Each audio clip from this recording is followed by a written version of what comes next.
Hey there! Turn on your speakers. Do you have finals week coming up? Projects due? Homeworks are piling up? Are you freaking out that you're getting boxed in with deadlines? Here's an idea. Get help. Think Geek Exams. Find us on Facebook, Twitter, or YouTube.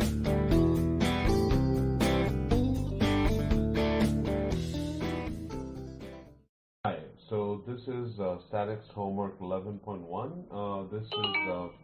This is a homework that has a pulley, a hinge, and a bar. So it's called a pulley hinge bar problem. And so this is the problem. There's this pulley. It has a string connected to it, and the strings go to points B and C on the bar. Point A of the bar is connected to hinge, and A, B, C are 3 meters apart.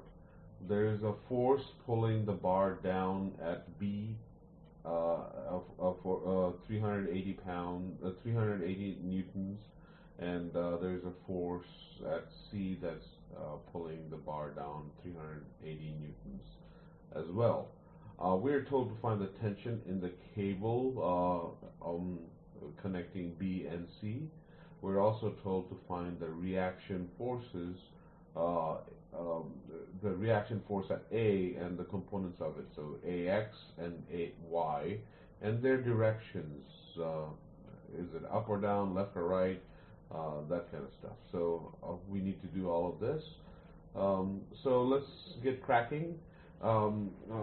Basically, when we're dealing with forces, we want to basically say that the sum of the forces acting on a particular free body, in this case the bar, is going to be 0. So the horizontal components and the vertical components to get when you add them up, so horizontal components, when you add them up, they should sum up to 0. The vertical components should sum up to 0. So let's look at the horizontal components. The horizontal forces on this bar are basically, so the horizontal components. So I'm sorry. I should also say that the moments about the point A are basically the horizontal components of forces do not contribute. So basically, the horizontal component of the tension over here and the tension over here are going in this direction. So they do not contribute to the moment about A. And the vertical components obviously do. So we'll take that into account in the future. But let's look at the vertical forces. Vertical forces are the 380 Newton and the 380 Newton. And then the vertical components of T, which is going to be TBY and TCY, and then there's AY. So these are the 5 forces that are acting on the bar. Then the horizontal components are going to be the reaction force AX and TBX and TCX. So those are the 3 horizontal components. So let's look at some math here. The vertical forces are 0, so TBY plus TCY minus FB, so this is going down, minus FC, and plus AY equals to 0. So when you take, when you are looking at TBY is actually this one over here. So this is T, and we need the vertical component of it. So this is at a 1:1 slope. So it's going to be, the hypotenuse is going to be √2, and so it's going to be 1 over √2 T. That's TBY, and this is TCY going this way. So this is T, and TCY is going upwards. So the hypotenuse is square root of 5, and the vertical line is 1. So the TCY is equals to 1 over square root of 5T, t. So that's what we have here. tby is 1 over square root of 2t, and tcy is 1 over square root of 5t, and fb and fc are taken to the right side. They are both equal to 380 newtons, and ay is unknown. So t and ay are unknown in this equation. The next one is resultant forces of horizontal forces is 0. So ax plus tbx and ax minus tcx minus tbx are equal to 0, and so tbx is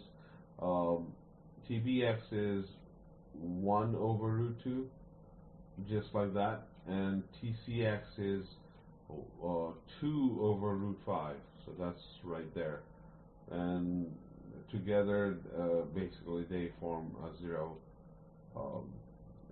When you add it up, it's 0. And finally, the moments. Remember, we told all the ax, tcx, and tbx do not contribute to the moment, so we only worry about the rest of them. So let's look at the first point from A, so which is 3 meters away. So we multiply that by 3, and anything that going clockwise is negative, so minus FB, and anything going anti-clockwise is positive, so plus TBY. Okay, and then we look at the C point, which is 6 meters away, so 6 times, and then this is going clockwise, so it's minus FC and plus TCY. And we have already computed what TBY and TCY are, so TBY and TCY are written over here, and FB and FC are taken to the right side over here, so it's 3 plus 6 times 380, so that's 3420. So we have 3 equations here, 1, 2, and 3, and we have 3 unknowns, t, ay, and ax. So we can basically put these 3 equations, 1, 2, and 3, into this matrix over here, where this matrix, if we multiply by this vector t, ax, and ay, it should correspond to the right hand side, 760, 0, and 3420. And once we have that, we can basically take the inverse of this big matrix, 3 by 3 matrix, and multiply that by this 3 by 1 vector.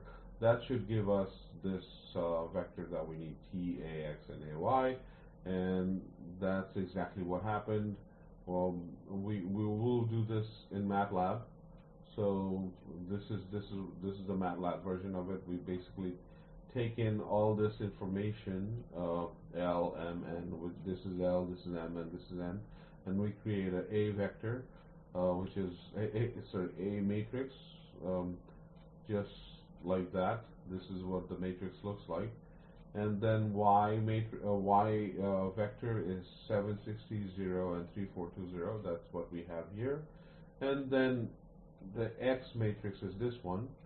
X is A inverse times Y, and that's what we have here, and the answers are right here. So the first one is 711.8176 newtons, that's the tension. The second one is A of X, so it's 1140, just like over here.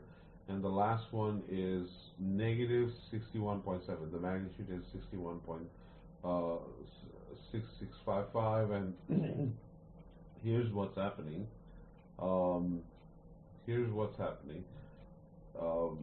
Because it's negative, it's going downwards. Because AX is positive, it's going to the right. And that's it. We got the right answers. So, thank you very much. See you in the next video. Think Geek Exams. Our agents have Masters of Engineering degrees from MIT, Stanford, Georgia Tech, Caltech. We give you solutions to mathematics, physics, computing, and engineering. Find us on Facebook, Twitter, or YouTube.